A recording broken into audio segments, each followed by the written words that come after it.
सुब्रह्मण्यं सुब्रह्मण्यं साईनाथ सुब्रह्मण्यं साईनाथ सुब्रह्मण्यं साईनाथ सुब्रह्मण्यं ओम श्री नारायण तु पुरुषोत्तम गुरु तो सिद्ध बुद्ध तु स्कंद विनायक सविता पावक तु सविता पावक तु ब्रह्म मज्ज तु यौव शक्ति तु येसु पिता प्रभु तु रुद्र विष्णु तु राम कृष्ण तु रहीमता हो तु रहीमता हो तु वासुदेव तु विश्वरूप तु चिदानंद हरि तु अद्वितीय तु अकाल निर्भय आत्मलिंग शिव तु आत्मलिंग शिव तु साई आत्मलिंग शिव तु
ಓಂ ಶ್ರೀ ಸಾಯಿರಾಮ್.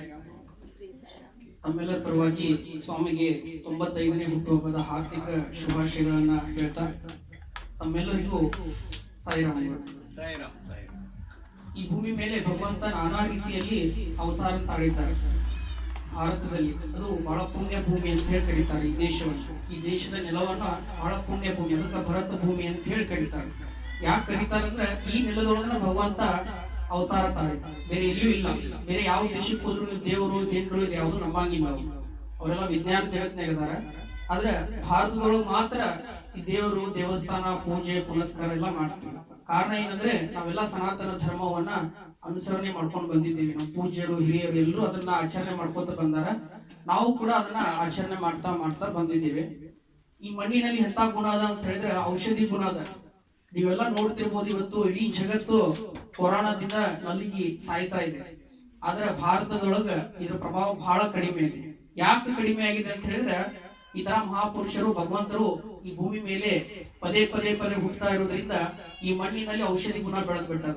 ಹಿಂಗಾಗಿ ಏನಾಗಿದೆ ಅಂತ ಹೇಳಿದ್ರೆ ಕೆಲವು ದಿನಗಳು ಮಾತ್ರ ಯಾವುದೇ ಕಾಯಿಲೆ ಬರ್ಲಿ. ಇದಕ್ಕಿಂತ ಹಿಂದ್ಗಡೆ ನಾವು ಹೋದಾಗ ಹಿರಿಯರು ಹೇಳ್ತಿದ್ರು ಕಾಲರಾ ರೋಗ ಬರ್ತಿತ್ತು, ದುರ್ಗೋನ್ ಬ್ಯಾನಿ ಬರ್ತಿತ್ತು, ಆ ಬ್ಯಾನಿ ಬರ್ತಿತ್ತು, ನಾವೆಲ್ಲ ಕೇಳ್ತಿದ್ವಿ. ಈಗ ನಮ್ ಪೀಳಿಗೆಗೆ ಹೇಳ್ಬೇಕು, ನಾವು ಮುಂದಿನ ಪೀಳಿಗೆ ನಮ್ಮ ಮೊಮ್ಮಕ್ಕಳಿಗೆಲ್ಲ 2020 ಕೊರೋನಾ ಅಂತ ಬಂದಿತ್ತು, ಮುಟ್ಟಿದ್ರೆ ಸಾಯ್ತಾರ ಅನ್ನುವಂಥದ್ದು. ಅಂದ್ರೆ ಯಾಕೆ ಹೇಳ್ತಾ ಇದೀವಿ ಅಂದ್ರೆ ಅವ್ ಯಾವ ಶಾಶ್ವತ ಅಲ್ಲ, ಕೆಲವು ದಿನಗಳು ಮಾತ್ರ. ಕೊರೋನಾ ಅನ್ನೋದು ನೋಡ್ರಿ 6 ತಿಂಗಳು ಅಷ್ಟೇ ಉಳಿತದ. ಈಗ ಅದ್ರದ್ದೇನು ಇಲ್ಲ. ಎಲ್ಲಾರು ಮುಟ್ತಾರ, ಮಾತಾಡ್ತಾರ, ಎಲ್ಲಾ ಮಾಡ್ತಾರೆ. ಯಾಕಂತ ಹೇಳಿದ್ರೆ ಅದು ಈ ಭಗವಂತನ ಈ ಭೂಮಿಯ ಸ್ಪರ್ಶದಿಂದ ತನ್ನ ಶಕ್ತಿಯನ್ನ ಕಳ್ಕೊಂಡ್ ಬಿಡ್ತದೆ. ಆದ್ರೆ ಅದ್ರ ಅರಿವು ಏನು, ಅದ್ರ ಪರಿಣಾಮ ಏನು ಅಂತ ಹೇಳಿ ತಿಳಿಸ್ಕೊಡೋದಕ್ಕೆ ಭಗವಂತ ಒಂದು ತುಸು ದಿನ ಕೈ ಕಟ್ಕೊಂಡು ಸುಮ್ಮನೆ ಕೂತ್ಕೊಂಡಿರ್ತಾನೆ. ನೋಡೋಣ ಏನ್ ಮಾಡ್ತಾರೆ, ಜನರಿಗೆ ಅರಿವು ಆಗ್ಬೇಕಲ್ಲ, ಏನು ಯಾಕೆ ಅಂತ ಹೇಳೋದ್ರ ಗೊತ್ತಾಗ್ಬೇಕಲ್ಲ. ಅದಕ್ಕೆ ಸ್ವಲ್ಪ ದಿನ ಭಗವಂತ ಸುಮ್ ಕೂತಿರ್ತಾನ. ಬರ್ಬಾರ್ತಾ ಏನ್ ಮಾಡ್ತಾನ, ಅದನ್ನೆಲ್ಲ ಕಡಿಮೆ ಮಾಡಿ ನಾಶ ಮಾಡಿ ಮತ್ತೆ ಹೊಸ ಜಗತ್ತನ್ನ, ಹೊಸ ಭೂಮಿಯನ್ನ ನಮಗ್ ಕೊಡ್ತಾನೆ. ಹೊಸ ಭೂಮಿ ಅಂದ್ರೆ ಹಳಿದಲ್ಲ, ಅಂದ್ರೆ ಎಲ್ಲರೂ ಮತ್ತೆ ಚೆನ್ನಾಗಿರಿ, ಈ ತರ ಪ್ರಕೃತಿ ವಿರುದ್ಧವಾಗಿ ನಡ್ಕೊಳಕ್ ಹೋಗ್ಬೇಡ್ರಿ ಅನ್ನುವಂತ ಸಂದೇಶವನ್ನ ನಮಗ ಕೊಡ್ತಾರೆ ಸ್ವಾಮಿ. ಇವತ್ತು ನೋಡಿ ನವೆಂಬರ್ದಲ್ಲೇನೆ ನಾವೆಲ್ಲ 8 ತಿಂಗಳಾಯ್ತು ಎಲ್ಲಾ ಸಮಿತಿ ಎಲ್ಲಾ ಕೆಲಸಗಳನ್ನ ನಿಲ್ಲಿಸಿ, ಆದ್ರೆ ಸ್ವಾಮಿ ನವೆಂಬರ್ದಲ್ಲೇ ನಮ್ಗೆ ಸಮಿತಿ ಕಾರ್ಯಗಳನ್ನ ಪ್ರಾರಂಭ ಮಾಡೋಕೆ ಅವಕಾಶ ಯಾಕೆ ಕೊಟ್ಟರು ಅಂತ ಹೇಳಿದ್ರೆ ಭಗವಂತ ಹುಟ್ಟಿದ ದಿವಸ ಇವತ್ತು, ಈ ಭೂಮಿ ಮೇಲೆ ಸ್ವಾಮಿ ಹುಟ್ಟಿದ ದಿವಸ. ಇವಾಗಿಂದ ನಿಮ್ಗೆ ಕಾರ್ಯಗಳನ್ನೆಲ್ಲ ಚಾಲೂ ಮಾಡ್ರಿ, ಕೊರೋನಾ ಗಿರೋಣ ಎಲ್ಲ ಇನ್ಮೇಲೆ ಹೋಗ್ಬಿಡ್ತದ. ಕಳೆದ 8 ತಿಂಗಳಿಂದ ನಮ್ ಕಿವಿ ಒಳಗ ಕೊರೋನಾ ಏನ್ ಕೂತ್ರು ಅದಕ್ಕೆ ಕೇಳಿ ತೂತ್ ಬಿದ್ಬಿಟ್ಟಿದ್ರು. ಈಗ ಏನಾಗಿದೆ, ಭಗವಂತನ ನಾಮಸ್ಮರಣೆ ನಮ್ಮಲ್ಲಿ ಹೋಗಿದ್ರೋದ್ರಿಂದ ನಮ್ಮ ಮನಸ್ಸು ಎಲ್ಲ ಶುದ್ಧ ಆಗಿದೆ. ನಾವೇನ್ ಮಾಡ್ತಾ ಇದ್ವಿ, ಭಗವಂತನ ಹತ್ರ ವಾಲ್ತಾ ಇದ್ವಿ. ಇನ್ನ ನಮ್ಮ ಮುಂದಿನ ಹೊಸ ಜೀವನಕ್ಕೆ ನಾವು ಕಾಲಿಡ್ತಾ ಇದ್ವಿ. ಕೊರೋನಾ ಎಲ್ಲ ಹೋಗ್ಬಿಡ್ತೇವೆ. ಹೋಗಿತ್ತು ಅಂತ ಹೇಳಿ ಯಾರು ಇದು ಮಾಡಕ್ ಹೋಗ್ಬೇಡ್ರಿ. ಅದ್ರ ಕಡಿಮೆ ಆಗಿದೆ ಪ್ರಭಾವ. ಸರ್ಕಾರದೊಳಗೆ ಹೋಗಿಲ್ಲ, ನಮ್ಮ ಇದ್ರೊಳಗೆ ನಾವು ಹೋಗ್ಯದ. ಸರ್ಕಾರ ಇನ್ನೂ ಏನ್ ನಿಯಮಗಳನ್ನ ಹಾಕೈತಿ ಹಂಗೆಲ್ಲಾ ನಿಯಮಗಳನ್ನ ದಯವಿಟ್ಟು ಪಾಲಿಸ್ತೀವಿ.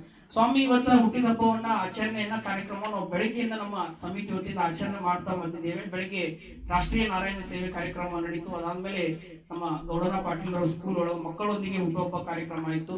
ಅದಾದ್ಮೇಲೆ ಅನಾಥಾಶ್ರಮದಲ್ಲಿ ಮಕ್ಕಳೊಂದಿಗೆ ಹುಟ್ಟುಹಬ್ಬ ಆಚರಣೆ ಆಯ್ತು. ಈಗ ನಮ್ಮ ಸತ್ಯಸಾಯಿ ಸೇವಾ ಸಂಸ್ಥೆಗಳ ಬಾಗಲಕೋಟೆ ಜಿಲ್ಲೆಯ ಯುವ ಸಂಯೋಜಕರಾದಂತಹ ಶ್ರೀಯುತ ರಮೇಶ್ ಉಳ್ಳಾಗಡ್ಡಿ ಅವರ ಮನೆ ಒಳಗ ಸ್ವಾಮಿ ಹುಟ್ಟುಹಬ್ಬದ ಆಚರಣೆ ಕಾರ್ಯಕ್ರಮವನ್ನ ನಾವು ಮಾಡ್ತಾ ಇದ್ವಿ. ಸ್ವಾಮಿ ಅವರು ತಮ್ಮನ್ನೆಲ್ಲ ಆಹ್ವಾನ ಮಾಡಿದ್ರು, ನೀನೆ ಎಲ್ರೂ ಬರ್ರಿ ನಮ್ಮ ಮನೆಗೆ ಅಂತ ಹೇಳಿ. ತಾವು ಎಲ್ಲರೂ ಬಹಳಷ್ಟು ಸಂಖ್ಯೆಯಲ್ಲಿ ಅವ್ರ ಮನೆ ಉಪಸ್ಥಿತರಿದ್ದು ಈ ಭಜನ್ ಕಾರ್ಯಕ್ರಮವನ್ನ ಯಶಸ್ವಿಯಾಗಿ ಮುಗಿಸ್ಕೊಟ್ಟಿದ್ದೀರಿ.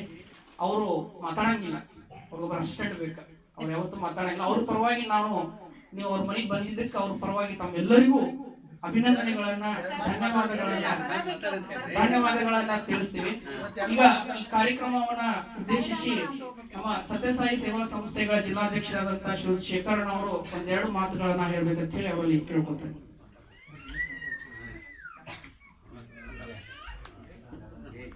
ರಮೇಶ್ ಉಳ್ಳಾಗಡ್ಡಿ ಅವರು ಒಳಗೆ ಬಂದು ಒಂದೆರಡು ಮಾತು ಮಾತಾಡ್ಬೇಕ್ರಿ.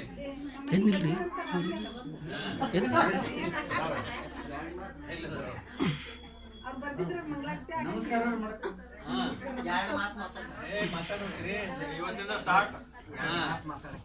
ಓಂ ಶ್ರೀ ಸಾಯಿರಾಮ್. ಸ್ವಾಮಿಯ ಪವಿತ್ರವಾದ ಚರಣಕಮಲಗಳಲ್ಲಿ ಅನಂತ ಕೋಟಿ ಪ್ರಣಾಮಗಳನ್ನು ಸಮರ್ಪಿಸಿ ಹಾಗೂ ಇವತ್ತು ಸ್ವಾಮಿಯ ಒಂದು ಕಾರ್ತಿಕ ಸೋಮವಾರ, ಸ್ವಾಮಿ ಹುಟ್ಟಿದ ದಿನ. ಸ್ವಾಮಿ ಹುಟ್ಟಿದ್ದು ಈ ಕಾರ್ತಿಕ ಸೋಮವಾರ ದಿವಸ.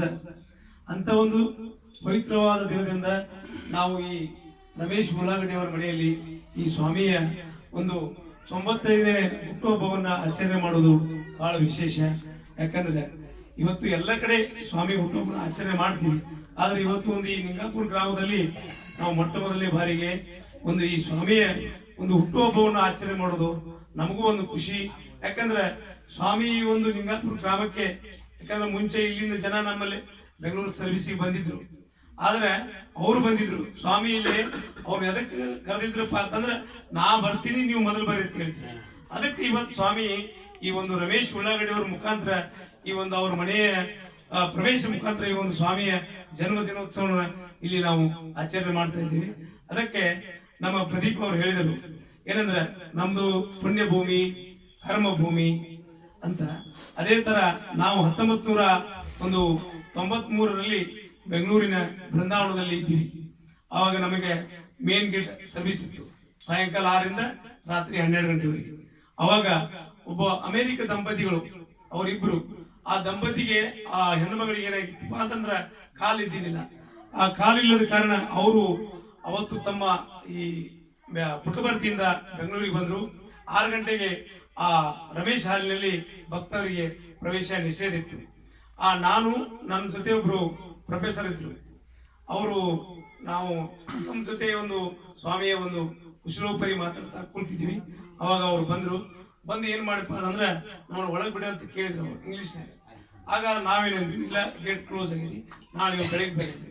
ಆದ್ರೂ ಅವ್ರು ಬಹಳ ರಿಕ್ವೆಸ್ಟ್ ಮಾಡಿದ್ರು. ಆ ಪ್ರೊಫೆಸರ್ ಏನಂದ್ರು, ಇಲ್ಲ ಒಂಚೂರು ಒಳಗೆ ಬಿಡೋಣ, ಅವ್ರು ಏನ್ ಹೇಳ್ತಾರೆ ಕೇಳೋಣ.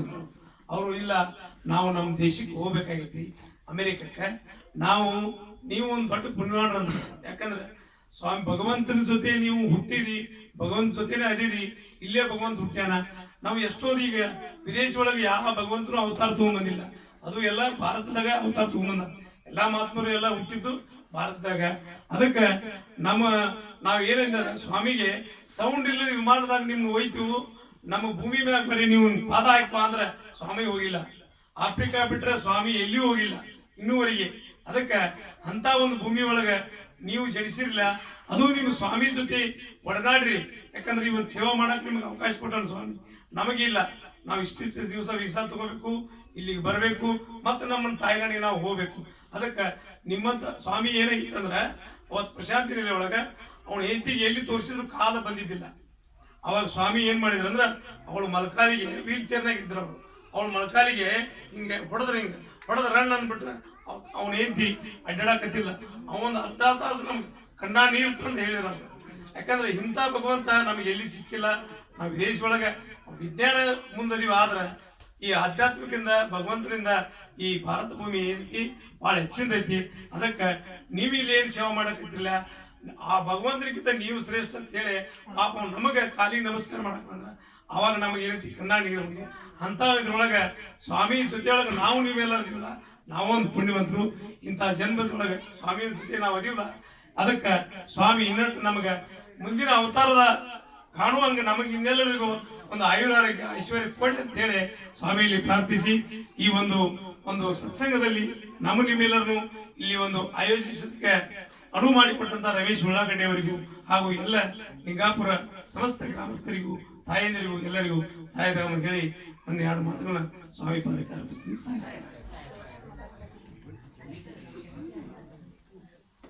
ನಾವು ಸ್ವಾಮಿ ಹುಟ್ಟು ಹಬ್ಬದ ನಿಮಿತ್ತವಾಗಿ 21 ದಿನಗಳ ಕಾಲ ನಿರಂತರವಾಗಿ ಕಾರ್ಯಕ್ರಮ ಮಾಡಬೇಕು ಅಂತ ಹೇಳಿ ಸಮಿತಿ ವತಿಯಿಂದ ಚರ್ಚೆ ಮಾಡಿದ್ವಿ. ಆ ಚರ್ಚೆ ಮಾಡಿದ್ ಬಂದಾಗ ಈ ಕೊರೋನಾ ಸಂದರ್ಭದಲ್ಲಿ ಅದನ್ನೆಲ್ಲ ಯಾವ ರೀತಿ ಆಯೋಜನೆ ಮಾಡೋದು ಬಹಳ ಕಷ್ಟ ಆಗ್ತದ ಅಂತ ಅನ್ಕೊಂಡಿದ್ವಿ. ಆದ್ರೆ ನಾವು ಅನ್ಕೊಂಡಕ್ಕಿಂತ ಹೆಚ್ಚಿಗೆ ಆಯ್ತು. ನಮ್ಗೆ 20 ಮನೆ 21 ಅಂತ ಅನ್ಕೊಂಡಿದ್ವಿ. 30ಕ್ಕಿಂತ ಹೆಚ್ಚಿನ ಮನೆಯಲ್ಲಿ ನಮ್ಮ ಸಾಯಿ ಭಜನೆಗಳೆಲ್ಲ ಯಶಸ್ವಿಯಾಗಿ ಎಲ್ಲ ನಡೀತದ. ಕಾರಣಕರ್ತರು ತಾವೆಲ್ಲರೂ, ತಮ್ಮೆಲ್ಲರಿಗೂ ನಾವು ಸಮಿತಿ ವತಿಯಿಂದ ಧನ್ಯವಾದಗಳನ್ನ ತಿಳಿಸ್ತಾ, ನಮ್ಮ ಆಧ್ಯಾತ್ಮಿಕ ವಿಭಾಗದ ಸಂಯೋಜಕರಾದಂತ ಪ್ರದೀಪ್ ಕುಲಕರ್ಣಿ ಸರ್ ಅವರು 2 ಮಾತಾಡ್ಬೇಕಂತ ಹೇಳಿ ರಮೇಶ್ ಅಣ್ಣ ಹೇಳ್ತಾರೆ. ನಾವು ಹೇಳತ್ತಿಲ್ಲ. ಅದ್ರ ಜೊತೆ ತಾವು ದಂಪತಿಗಳ ಸಮೇತ ದಯವಿಟ್ಟು ಒಳಗಡೆ ಬರಬೇಕು. ಬಸು ಅಣ್ಣ ಮತ್ತು ರಮೇಶ್ ಅಣ್ಣ ದಂಪತಿಗಳ ಸಮೇತ.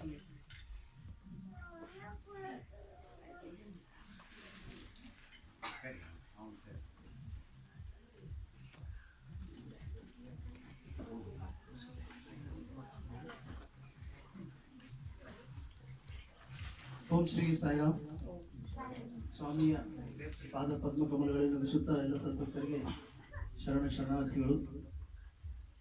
ಸಮಯ ಬಹಳ ಆಗ್ಯದ, ಯಾರಿಗೂ ಕೇಳುವಷ್ಟು ಇದ್ರು ಇಲ್ಲಿಗ. ಆದರೂ ಈ ಲಿಂಗಾಪುರ ಗ್ರಾಮ ಅಂತಲೇ ಈಗ ಶೃಂಗಾರಪುರ ಗ್ರಾಮ ಆಗಿದ್ದು ಬಹಳ ಒಂದು ಶೃಂಗಾರ ಮಾಡಿದ್ದಾರೆ. ಭಜನೆ ಎಲ್ಲಿ ಮಾಡ್ಬೇಕಂತ ಹೇಳಿ ಅವ್ರು ವಿಚಾರ ಮಾಡ್ತಿದ್ರು. ಅದಕ್ಕೆ ಒಂದು ಸಜೆಷನ್ ಕೊಡ್ತೀವಿ, ಇದ ಹಾಲ್ನಾಗ ಮಾಡ್ರಿ. ಈ ಹಾಲ್ನಾಗ ಒಂದು ಅಸಾಧ್ಯವಾದಂಥ ವಸ್ತುಗಳು ಇದ್ವು. ಇಲ್ಲಿ ನಾವು ಏನಾರು ಮಾಡ್ತೀವಿ ಬಟ್ ಅಲ್ಲೇ ಮಾಡ್ತೀವಿ ಅಂತ ಕೆಲವು ಮಂದಿ ಅಲ್ಲಿ ಮ್ಯಾಲೆ ಮಾಡ್ರಿ ಅಂತ ಒಬ್ರು, ಒಳಗೆ ಮಾಡ್ರಿ ಅಂತ ಒಬ್ರು. ನಮಗೆ ಯಾಕೋ ಇಲ್ಲೇ ಮಾಡ್ರಿ ಅಂತ ಅನಿಸಿತ್ತು. ಇಲ್ರಿ ಅಲ್ಲಿ ಭಾಳ ಸ್ಟೋರೇಜ್ ಭಾಳ ಅದ, ಇವೆಲ್ಲ ಸಾಮಾನು ಭಾಳ ಅದ, ತೆಗಿಲಾರ್ದ ಅಂದ್ರೆ ಸಾಗಿಸ್ಲಾರ್ದಂಥ ಸಾಮಾನು ಅವ. ಇಲ್ಲ ಅಲ್ಲೇ ಮಾಡೋದು ಮತ್ತು ಮ್ಯಾಲೆ ಮಾಡೋದು ಡಿಸೈಡ್ ಮಾಡಿದ್ರು. ಆಮೇಲೆ ಒಮ್ಮಿಂದೊಮ್ಮೆ ರಾತ್ರಿ ಇಲ್ಲ ಹಾಲ್ನಾಗ ಮಾಡ್ತೀವಿ, ಹಾಲ್ ಸ್ವಚ್ಛ ಮಾಡಿವಿ ಅಂತ ಹೇಳಿದ್ರು. ಅಂದ್ರೆ ಸಂಕಲ್ಪ ಮನಸ್ಸು ಸ್ವಾಮಿ ಏನು ಹೇಳ್ತಾರೆ, ಒಂದು ಹೆಜ್ಜೆ ಬರ್ತೀವಿ, ನಾ 10 ಹೆಜ್ಜೆ ಬರ್ತೀನಿ ಅಂತ ಕಡೆ. ಅದಕ್ಕೆ ಮನಸ್ಸು ಸ್ವಚ್ಛ ಇದ್ರೆ, ಮನಸ್ಸು ನಾವು ಮಾಡಿದ್ರೆ ಮನಸ್ಸಿದ್ರೆ ಮಾರ್ಗ ಅಂತಲ್ಲ. ಅದಕ್ಕೆ ಸ್ವಾಮಿ ಕರುಣಿಸ್ತಾರೆ. ಅದಕ್ಕೆ ಕರೋನಾ ಬಗ್ಗೆ ಹೇಳಿದರು. ಎಲ್ಲಿವರೆಗೆ ಸ್ವಾಮಿ ಕರುಣೆ ಇರ್ತದೋ ಅಲ್ಲಿವರೆಗೆ ಕರೋನಾ ನಮ್ಗೆ ಯಾರಿಗೂ ಸಾಯಿ ಭಕ್ತರಿಗೆ ಬರೋಂಗಿಲ್ಲ. ಅದು ಬರೋಂಗಿಲ್ಲ ಅಂತ ತಿಳ್ಕೊಂಡು ನಾವು ಆದಷ್ಟು ಜಾಗ್ರತೆಯಿಂದ ಇರಬೇಕು. ಆಮೇಲೆ ರಮೇಶ್ ಉಳ್ಳಾಗಡ್ಡಿ ಅವರು ಈ ಒಂದು ಜಿಲ್ಲಾ ಯುವ ಸಂಯೋಜಕರಾಗ್ಯಾರ. ಅವ್ರ ಜೊತೆ ಈ ಬೈಕ್ ರ್ಯಾಲಿಗೂ ಕೂಡ ಇಲ್ಲಿ ಸಾಕಷ್ಟು ಸದ್ಭಕ್ತರು, ನಮ್ಮ ಬಳಗಾರವರು, ಮಾಂತೇಶ್ ಗೌಡರು, ಸಾಕಷ್ಟು ಜನ ಇಲ್ಲಿ ಗೌಡ್ರು, ಸಾಕಷ್ಟು ಜನ ಇಲ್ಲಿ ಬಂದಿದ್ರು. ಅವರು ಊರಾಗ ಭಜನೆ ಆಗಿತ್ತು. ಒಂದು ಭಾಳ ಒಂದು ಅವ್ರೇನು ಬೈಕ್ ರ್ಯಾಲಿಗೆ ಬಂದಾರಂತ ಈ ಲಿಂಗಾಪುರದಾಗ ಒಂದು ಭಜನೆ ಆಗ್ಯದ. ಸ್ವಾಮಿನೇ ಈ ಲಿಂಗಾಪುರಕ್ಕೆ ಬಂದ ಅವ್ರಿಗೆಲ್ಲ ಆಶೀರ್ವಾದ ಮಾಡ್ಯಾರ ಅಂತ ಹೇಳಿ ನನ್ನ ಒಂದು ಅನಿಸಿಕೆ. ಈಗ ರಮೇಶ್ ಉಳ್ಳಾಗಡ್ಡಿ ಅವರು ಒಂದು 2 ಮಾತು ಹೇಳ್ಬೇಕು. 2 ಮಾತು ಬರ್ರಿ. ಎಲ್ಲರಿಗೂ ಧನ್ಯವಾದ ಅಂತ ಇಷ್ಟ ಹೇಳೋದು, ಎಲ್ಲರಿಗೂ ಧನ್ಯವಾದ ಅಂತ ಇಷ್ಟ ಹೇಳ್ಬಿಡ್ತೀವಿ. ನೀವು ಹೇಳಿದಾಗ ಅಲ್ಲಿ ಮಂಗಳಾರತಿ ಬರ್ರಿ, ಎಲ್ಲರಿಗೂ ಧನ್ಯವಾದ ಅಂತ ಹೇಳಿ. ಪ್ರತಿ ಗುರುವಾರದಿಂದಲೇ ಇಲ್ಲೇ ಭಜನೆ ಪ್ರಾರಂಭ ಮಾಡ್ತೀವಿ. ನಮ್ಮ ರಾಜ್ಯ ಸಂಯೋಜಕರು, ರಾಜ್ಯ ಆಧ್ಯಾತ್ಮ ಸಂಯೋಜಕರು ಒಂದು ಸಲಹೆ